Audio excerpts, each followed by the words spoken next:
60 साल पहले अमावस की काली रात थी। उस काले अंधेरे में एक सुंदर स्त्री नंगे पांव चलते हुए जंगल के तालाब पर आई। उसने अपने कपड़े उतारे और पानी में चली गई। उसने पानी में डुबकी लगाई और नहाकर भीगे बदन पानी से बाहर निकली। उसने साथ लाया हुआ एक काला कपड़ा बदन पर लपेटा और जंगल के रास्ते चलने लगी। उसके पांव में कांटे चुभ रहे थे और घाव से खून बह रहा था, लेकिन फिर भी ना रुकते हुए वो बस आगे बढ़ रही थी।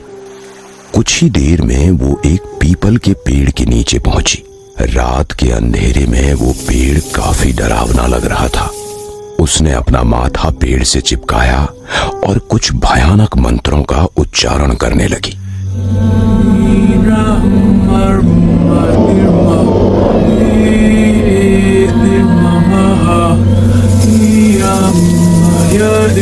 लेकिन वो फिर भी न घबराते हुए मंत्रोच्चार करती रही। कुछ देर बाद पेड़ के ऊपर कुछ हलचल होने लगी और एक डरावना जीव पेड़ के नीचे उतरने लगा। उसका शरीर कुबड़ा था और हाथ पांव के पंजे और नाखून काफी लंबे थे। उसके लंबे तीखे दांत और लाल आंखें थी। वो एक पिशाच था और उसी पुराने पीपल पर उसका डेरा था। नीचे उतरकर वो स्त्री के पीछे खड़ा हो गया। उस स्त्री को अपने पीछे उस पिशाच के होने का एहसास हुआ। वो डर के मारे थरथराने लगी, लेकिन फिर भी उसने पीछे मुड़कर देखा और उसके चेहरे को देख उसने अपने दोनों हाथ जोड़े। उस पिशाच ने स्त्री की गर्दन को देखा और अपनी जीभ से उसकी गर्दन चाटने लगा। स्त्री ने डर के मारे अपनी आंखें बंद कर ली। उसके बाद उस पिशाच ने अपनी जीभ मुंह में ओढ़ ली और अपना जबड़ा खोलकर चिल्लाते हुए उस औरत की गर्दन में अपने नुकीले दांत घुसाए। उसकी आवाज पूरे जंगल में गूंज उठी। अब 2024। उसके ससुराल वाले उस औरत को दहेज के लिए काफी तकलीफ देते थे। उसका ससुर उसे मायके से पैसे लाने के लिए उसे मारता था। उसका पति भी उसे शराब पीकर पीटता था।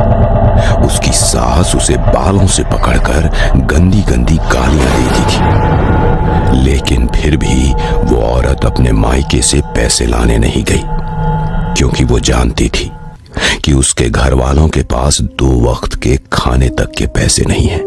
वो दहेज कहां से देंगे?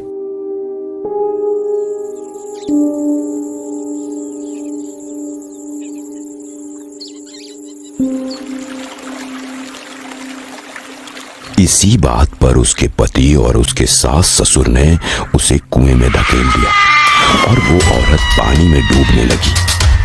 मरते मरते वो चीख रही थी,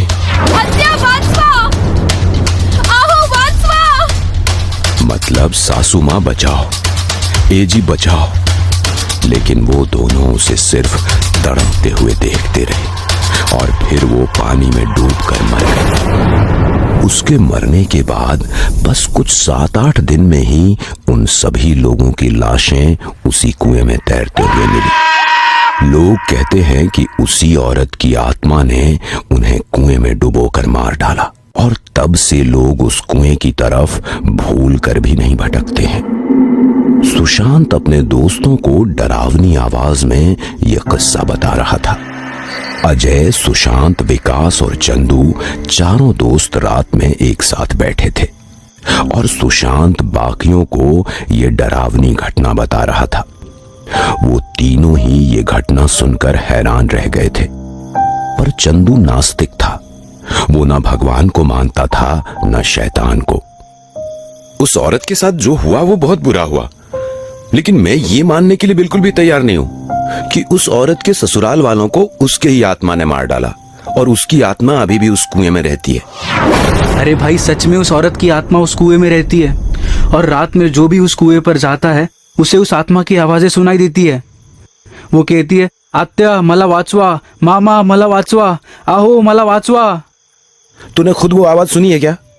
नहीं, लेकिन लोग कहते हैं। लोग तो कुछ भी कहते रहते हैं, ये भूत भूत कुछ नहीं होता। अरे भूत होते हैं। हमारे गांव के बाहर भी एक कुआं है और बहुत सारी आत्माएं उस कुएं में रहती हैं। इसलिए गांव वाले दिन में भी उस कुएं के पास नहीं भटकते। गांव वाले कहते हैं उस कुएं में बहुत प्रकार की आत्माएं रहती है। ये सच कह रहा है। मैंने भी एक जगह के बारे में सुना है। उस जगह को लोग भूतों की टेकड़ी कहते हैं, मतलब भूतों की पहाड़ी। लोग कहते हैं कि उस पहाड़ी पर अभी भी आत्माओं का डेरा है।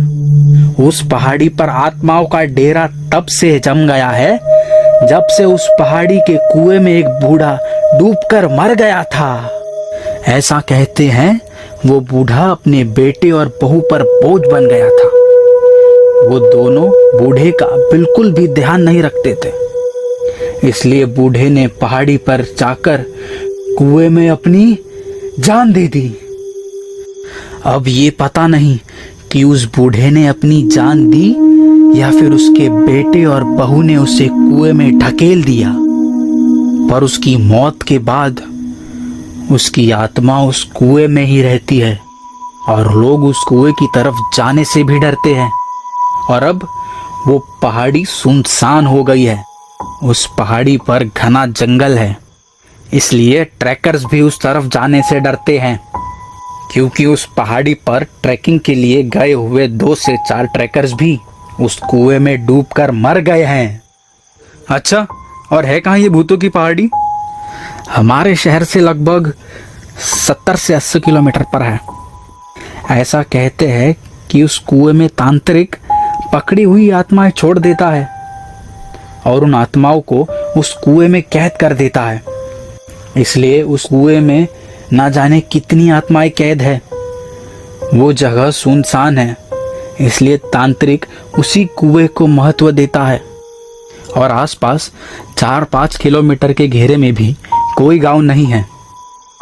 अच्छा, चलो फिर देख के आते हैं कि सच में उस कुएं में कोई आत्मा है या सिर्फ लोग बातें बना रहे हैं। अरे पागल है क्या? मैं इतनी जल्दी नहीं मरना चाहता। कुएं की आत्माएं एक जगह कैद रहने से सताई हुई होती हैं। वो हमें खा जाएंगी। हाँ, और नहीं तो क्या? यार कितने भोले हो तुम। ये भूत भूत कुछ नहीं होते। वरना एक काम करो, चलो मेरे साथ वहां पर, सच्चाई सबके सामने आ जाएगी। नहीं बाबा नहीं, हम अभी जीना चाहते हैं। अरे तुम वहां थोड़ी ही मर जाओगे। कई जगहों पर लोग दावा करते हैं कि वहां आत्माएं हैं, लेकिन जब लोग वास्तव में वहां जाते हैं तो उन्हें कुछ भी नहीं मिलता है। ये जगह भी ऐसी ही है।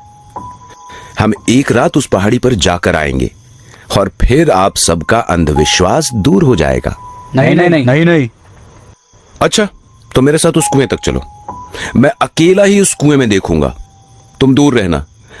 फिर तो कुएं की आत्मा तुम लोगों को कुछ नहीं करेगी ना।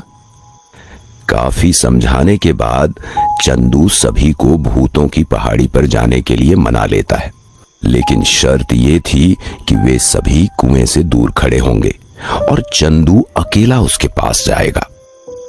पहाड़ी पर जाने का दिन तय हुआ और तय दिन पर रात को वे चारों निकलने ही वाले थे कि तभी रास्ते में उन्हें उनका दोस्त बद्री मिल गया। वो सब भूतों की पहाड़ी पर जाने वाले हैं, ये सुनकर बद्री खुद को रोक नहीं पाया और वो भी उनके साथ निकल पड़ा। और योजना के मुताबिक ये 5 लोग पहाड़ी के नीचे आकर रुक गए। पहाड़ी का आकार त्रिकोणीय था। इसके सिरे दूर से आकर्षक लगते थे। लोगों के हिसाब से उस चरम से पहाड़ी का सिरा कुछ ही दूरी पर था। वे सभी अपने हाथों में टॉर्च, लाठियां, कुल्हाड़ियां लेकर पहाड़ी के जंगल में घुस गए। वो उस पहाड़ी पर चलने लगे। सबसे आगे चंदू था। वो बहुत उत्साही था।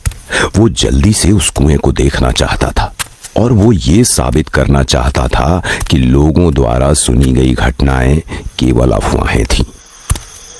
बद्री सुशांत के पीछे पीछे चल रहा था। वो उनके साथ केवल घूमने के इरादे से आया था, इसलिए वो इधर उधर देखते हुए चल रहा था। जंगल में अंधेरा था, पेड़ के पत्ते जमीन पर बिखरे हुए थे। माहौल उतना भयानक नहीं लग रहा था। वे चल रहे थे और एक दूसरे से बातें कर रहे थे। अरे क्या तुम पीछे हो या फिर निकल लिए? चंदू सबसे आगे चलते हुए चिल्लाया, ऐसे कैसे निकल लूंगा, अभी तो बहुत जीना है। विकास पीछे से ऊंची आवाज में बोला, अगर तुम्हें कोई सुंदर औरत दिखाई दे तो उसकी तरफ देखना भी मत, क्योंकि ऐसे जंगलों में औरतें नहीं घूमती, बल्कि वो चुड़ैल होती है और वो अपने मादक शरीर से पुरुषों को बहकाती है और फिर उनका मांस खाकर अपनी भूख मिटाती है। चलते चलते अब सभी लोग आधी पहाड़ी पर चढ़ गए थे, इसलिए वे एक जगह रुक गए। सभी ने अलग अलग चट्टान पकड़ ली और उस पर बैठ गए। विकास आखिरी चट्टान पर बैठा था। इसी बीच उसे अपने पीछे चलने की आवाज सुनाई दी। वो पीछे मुड़ा और उस दिशा में टॉर्च जलाई, लेकिन टॉर्च के उजाले में उसे कुछ भी दिखाई नहीं दिया। कुछ देर आराम करने के बाद वे फिर से पहाड़ी पर चढ़ने के लिए उठे और वे पहाड़ी पर चढ़ने लगे। लेकिन विकास को ऐसा लग रहा था कि कोई उसका पीछा कर रहा है। वो पीछे मुड़कर देखता रहा, लेकिन उसे कोई नजर नहीं आया। वो थोड़ा डरा हुआ था। तभी उसे एक लड़की की आवाज सुनाई दी, भैया।